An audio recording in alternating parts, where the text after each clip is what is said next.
उसके फादर को ब्लैकमेल करेंगे। उसके फादर की इतनी हिम्मत कि उसने मेरे फादर को इंसल्ट किया। अब ये मेरा टर्न है उससे बदला लेने का और उसके ज़रिए मैं उसके फादर से बदला लूँगा। मेंग्याओ ने बोला। तो तुम ये सब करोगे कैसे? तुम्हारे पास कोई प्लान है? उस लड़के ने पूछा। हाँ, मैं बिल्कुल रेडी हूँ, पर उससे पहले हमें उसे अश्योर करना पड़ेगा कि मैं भी उसे लाइक करता हूँ, मेंग्याओ ने बोला। You are such a bastard, उस लड़के ने बोला और फिर दोनों हंसते हुए वहाँ से चले गए। पर वहाँ कोई और था जो रो रहा था। ऑफ कोर्स वो मैं था। मुझे ऐसा फील हो रहा था कि इस दुनिया का सबसे बड़ा इडियट मैं हूँ। पता नहीं क्यों मुझे ऐसा लगा कि हो सकता है कि वो भी मुझे लाइक करता हो। मैं खुद अश्योर नहीं था कि मैं शायद उसे लाइक करता हूँ या नहीं, पर मैं उसे अपना बेस्ट फ्रेंड समझता था और वो ये सब कुछ मेरे फादर से बदला लेने के लिए कर रहा था। पर तभी मेन मैन ने मेरा हाथ पकड़ा और मुझे लेके फिर से रूफटॉप पे आ चुकी थी। प्लीज़ वांगजी, रोना बंद करो। ये सब गलती थी, ये सब मेरी गलती थी। मुझे ऐसा नहीं करना था। आई एम सो सॉरी कि मैं तुम्हें लेके गई वहाँ पे। मैंने कुछ नहीं कहा। थोड़े टाइम तक मैं ऐसे ही चुप रहा। I was blank. मैं सोच भी नहीं सकता था कि मैं इतना स्टूपिड कैसे हो सकता हूँ कि मैं उस लड़के को बिल्कुल पहचान नहीं पाया। मैंने अपने आंसुओं को पोंछा और उसे टाइटली हग किया। अब मेरी आंखों में एक अलग ही तरह का गुस्सा था।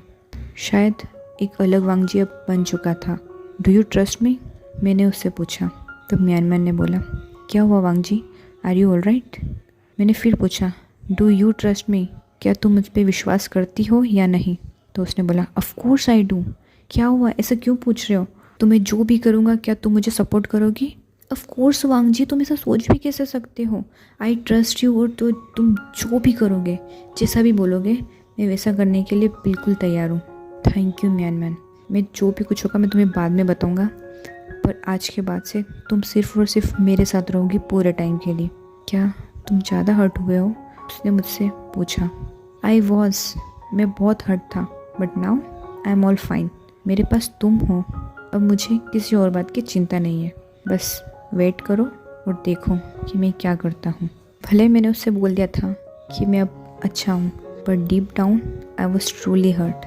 पता नहीं मैंने कैसे सोच लिया था कि मेंग्याओ शायद अलग होगा, शायद हम अच्छे दोस्त बन सकते थे। लाइक्स वगैरह जो भी कुछ था वो एक अलग फेस पर था, पर दिल से मैंने उसे अपना बेस्ट फ्रेंड माना था और यही बात मुझे सबसे ज़्यादा हर्ट कर रही थी। अब मुझे समझ आ गया था कि शुरुआत से ही वो सिर्फ और सिर्फ मुझे अपनी बातों में ले रहा था और अगेन इन सब के पीछे सिर्फ और सिर्फ मेरे फादर थे। क्या करेंगे मेरे फादर? मेरी ज़िंदगी तो बर्बाद कर ही दी थी, दूसरों की ज़िंदगी भी बर्बाद करने लगे हैं और दूसरे लोग उनका बदला मुझसे लेने लगे हैं। और अब मेरे फादर से मुझे इतनी नफ़रत होने लगी कि मैं बता नहीं सकता। वो भी मुझे पागल समझता है। मेरा प्यार, मेरी दोस्ती उसके लिए कुछ मायने नहीं रखती। स्टार्टिंग से जो इनोसेंट बनने का ढोंग वो मेरे सामने रच रहा था कितना स्टूपिड था मैं। मैंने उसका हाथ पकड़ा और हम दोनों चले गए। म्यानमैन थोड़ा सा सरप्राइज थी मेरे बिहेवियर से, पर उसने मुझे कुछ नहीं कहा और जैसा मैंने सोचा था एग्जैक्टली वैसा हुआ। मेंग्याओ थोड़ी देर के बाद आया और पूरे स्कूल के सामने मुझे हग करा and he was trying to convince me that he was sorry and blah blah blah, bloody fake bastard. मैं बस चुपचाप उसके मेलोड्रामा को देख रहा था और उसकी बकवास को सुन रहा था। प्लीज़ वांगजी, मुझे माफ़ कर दो। मैं बहुत शॉक्ड हो गया था जब तुमने मुझे किस किया था। मैं तुम्हें तब से पसंद करता हूँ जब से मैंने तुम्हें पहली बार देखा था, पर जब तुमने मुझे किस किया मैं बहुत शॉक्ड हो चुका था कि शायद ये कुछ सपना हो। मैं एक्सेप्ट ही नहीं कर पा रहा था कि तुम भी मुझे लाइक करते हो और इसी कारण मैं तुम्हारे मैसेज का कोई रिप्लाई नहीं कर पाया, तुम्हारे कॉल का कोई रिप्लाई नहीं कर पाया, क्योंकि मैं डर गया था कि अगर मैंने तुमसे कुछ कन्फेस किया और तुमने बोला कि वो सब एक मजाक था तो मेरा दिल टूट जाएगा और झूठे रोने लगा। अगर मैं पहले वाला वांगजी होता तो शायद मैं उसके ढोंग में मेल्ट हो जाता, पर जब से मैंने उसकी बातें सुनी है मैं समझ चुका था कि ये सब कुछ फेक है। So you like me? मैंने एक स्माइल के साथ उससे पूछा।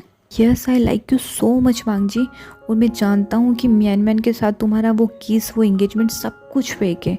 मैं जानता हूँ कि तुम भी मुझसे प्यार करते हो, तुम भी मुझे बहुत पसंद करते हो, और मैं चाहता हूँ कि तुम सबके सामने बता दो कि तुम मुझे लाइक करते हो, ना कि इस म्यानमैन को।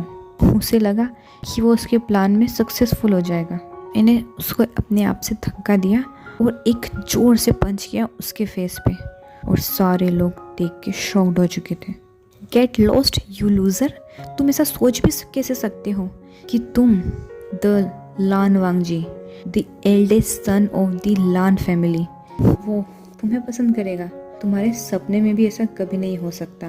तो प्लीज़ इस नॉनसेंस को बंद करो और निकल जाओ, वरना तुम्हें इस स्कूल से धक्के मार के निकालते हुए मुझे देर नहीं लगेगी। म्यानमैन तो देख के शॉक्ड हो चुकी थी, और ना सिर्फ म्यानमैन, पूरा स्कूल ये देख के शॉक्ड हो चुका था कि इतना शाय वांगजी कब से इतना बोल्ड हो चुका है। मेंग्याओ का फेस देखने लायक था। उसने सोचा भी नहीं था कि मैं ऐसा कुछ करूँगा। ये क्या कह रहे हो वांगजी? मैं जानता हूँ कि तुम गुस्सा हो कि मैंने तुम्हें उस दिन छोड़ दिया था और तुम्हारे मैसेजेस का कोई रिप्लाई नहीं किया, but please I am really really sorry, तुम मेरे साथ ऐसा मत करो प्लीज़। एक रोनी सी सूरत के साथ उसने मुझसे बोला, गेट आउट फ्रॉम हियर, मैं तुम्हारे जैसा बदसूरत चेहरा कभी अपनी ज़िंदगी में भी नहीं देखना चाहता, and please don't bother my girlfriend, समझ गए? मैंने पूरे कॉन्फिडेंस के साथ उससे बोला। पर म्यानमैन पूरी तरीके से शॉक थी। उसने सोचा भी नहीं था कि ऐसा कुछ होने वाला है।